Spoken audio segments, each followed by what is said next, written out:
All right, so crazy win last time out, right? I guess. I mean, what kind of lessons can you take out of a fight like that? I think that it showed that I have holes in my game that I needed to fix. And I definitely think the change up in camps and I think moving to Florida has really done that. So I'm super excited about this fight because I get to show the improvements that I've made. I was lucky enough to learn these lessons without taking an official loss. You know, I dominated the first 2 rounds. He dominated the 3rd round. It's the first time I've ever lost a round in my career, other than my 30-second knockout. But so I think there's a lot of lessons to be learned from it. I think I've learned those lessons. I think I've made the changes I need to make without suffering a loss. That's the benefit of it, right? Is it a little disheartening? I don't know, because like you said, you were looking really, really good early on, and then you have to walk away with this. It's not a loss, but it's a little blemish on the record, right? I guess, how do you deal with that?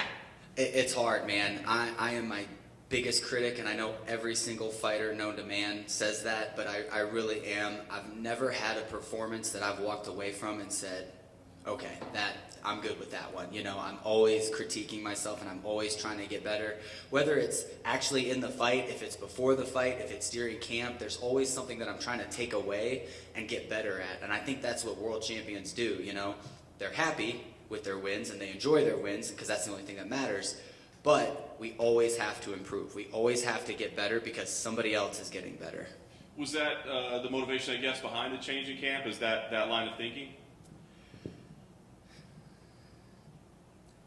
Yes and no. I knew I needed to make a change, not so much because of the training aspect, but just because of my mental state. Like, I'd been at Glory with James for 8 years. I moved there when I was 20, you know, and I've lived there. I've seen the same people, the same training partners, the same building, the same weather. And you do that for long enough, it's just going to kind of burn you out. And I think that I was kind of ignoring it for a long time. You know, I would go through waves of not really wanting to do this, like, not this, but like go to training and then go back. I would go through waves like that, and it kind of went away and then came back and then went away. And so I thought it was kind of just normal. But then when I had that bad performance against Ricky in the 3rd round, I think it kind of showed that I needed to make changes. I'm known as the cardio guy. Like, I'm the guy that pushes a really hard pace. If you watch any of my other fights, I'm the guy that's always pushing the pace super hard. I've always had a really good 3rd round.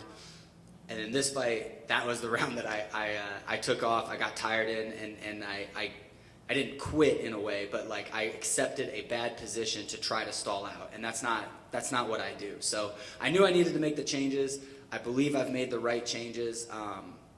I've been with ATT for 2 months now, and I got to tell you that it is one of the best gyms in the world, and there's a reason why they have 22 world champions throughout the organization. So I'm going to be one of them. That's awesome. I guess, what does it feel like, right? Because going to a camp like that, right? Like I don't want to say you're just a guy, but you kind of are, especially when you're the new guy, right? I mean, is it a difficult thing to go in there and be like, I'm the new guy? Kind of feel like you almost have to prove your worth to be there, or do you feel like, no, I don't have to prove my worth? I absolutely belong to be here.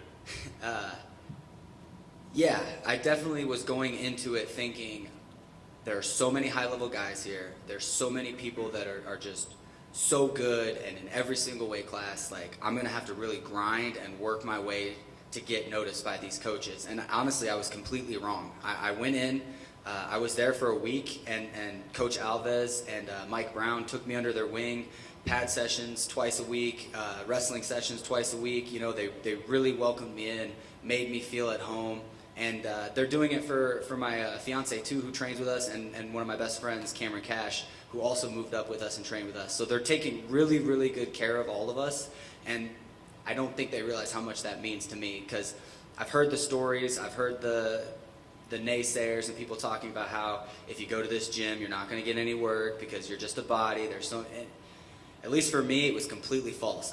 I showed up. All the coaches want to work with me. All the coaches, looked up my guy. All the coaches came up with game plans for me, and it was very, very well run and very, very welcoming, for me at least. That's awesome. So in hearing you speak, it feels like you're kind of re-energized, which is crazy because you're still a young guy, right? You know what I mean? It's not like you're an old, burned out guy, but does it feel like, I don't know, you're re-energized? This is some like new phase of your career?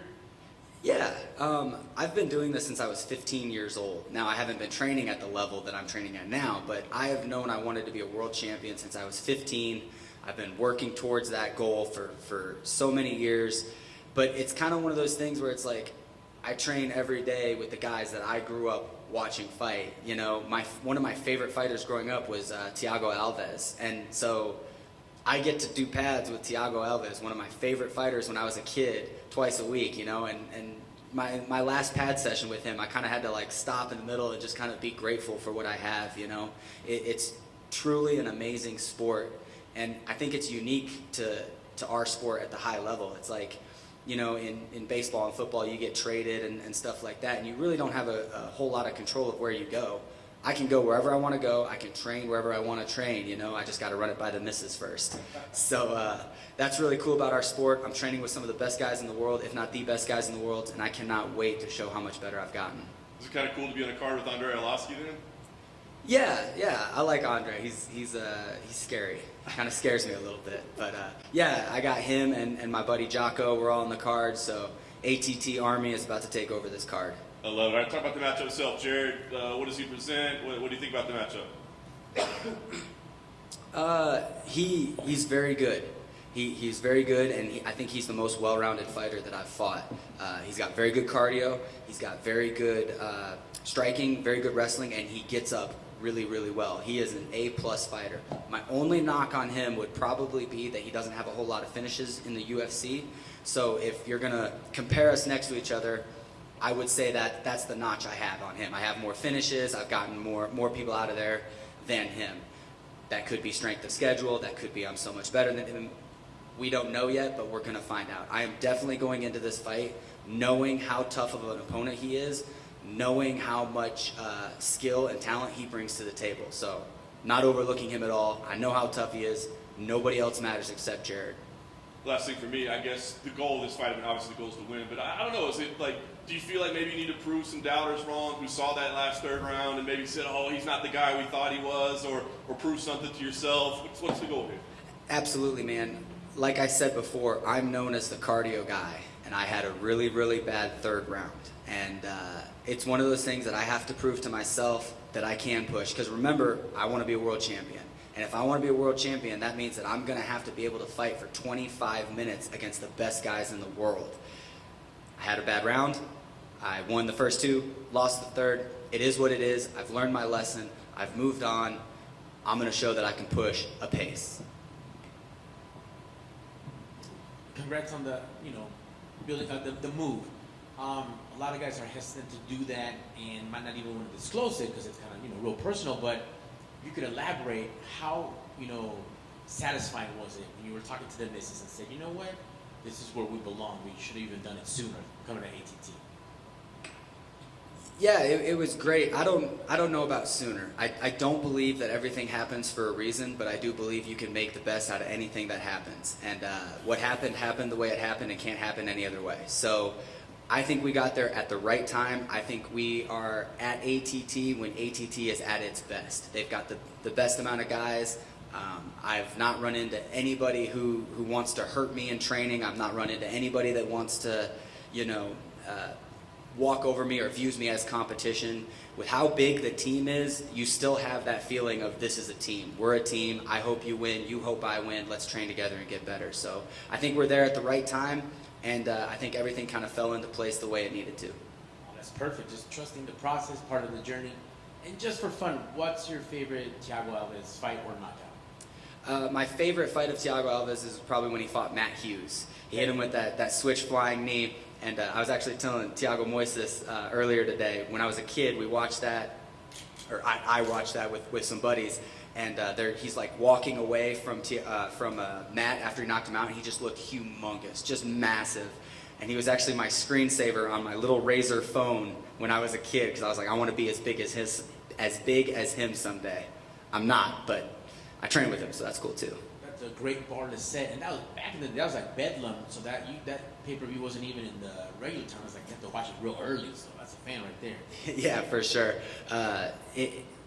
He was one of the guys that I wanted to watch. I thought he was going to beat GSP when I was a kid. I thought he was the guy to do it. He didn't end up getting it done, but man, he put up a hell of a fight. So I'm super happy to be working with him, and it's really a dream come true. It's like if football's your thing, playing catch with Patrick Mahomes or Brett Favre or whoever it is. So that's really cool for me. That's good stuff, man. Thank you for that, and good luck on Saturday. I appreciate it. Don't tell my opponent that, though. The 4 losses on Gordon's record are all by KO/TKO. Is that something you look to potentially exploit? Absolutely not. I'm going to go out there and take 1,500 shots and hope one of them sticks and hold him down or beat him up until he quits or I get a submission. After your last victory, you mentioned one of your best traits as a fighter is how coherent you are in there in terms of you hear everything, you hear your coaches, you remember everything. What do you attribute that quality to? Probably just how long I've been doing this and how obsessed I am with the sport. I think every kid, everybody kind of talks to themselves like in the car, like if they were famous and what they're doing, like whether it's football's your dream or whatever your dream is. I've thought about this sport and I've imagined myself in this sport and I've worked hard in this sport every single day since I found out what it was. You know, when I saw Rampage Jackson and Rashad Evans fight for the first time, I knew that's what I wanted to do. So I've been completely obsessed with the sport. And so it's kind of one of those things where I think it's just, it's natural to me. I grew up doing it. I grew up competing in it. So it's like breathing to me. It's normal for me. At least that's what I would attribute it to. Thank you. I got a question for you guys. Who gets to decide who goes first and who gets to ask the questions first? No, I'm serious. Is there like an order? Is it like do you guys fight each other for it? It's just me, bro. You just decide? You say, I'm going first, and then you can go, then you can go? Unspoken rule. It's 15 years in the game. You got to get something. You know There what I you mean? go. So they're like, let the old man. He's been doing this so long. Like, let him start it. All right. I was hoping you guys say there's like a battle royale in the back, and y'all just fight each other, and then whoever wins gets to go first. Maybe like a drinking contest would probably be more accurate. Like, I'm the last one standing. So the first one asking. That makes sense. Thank you, guys.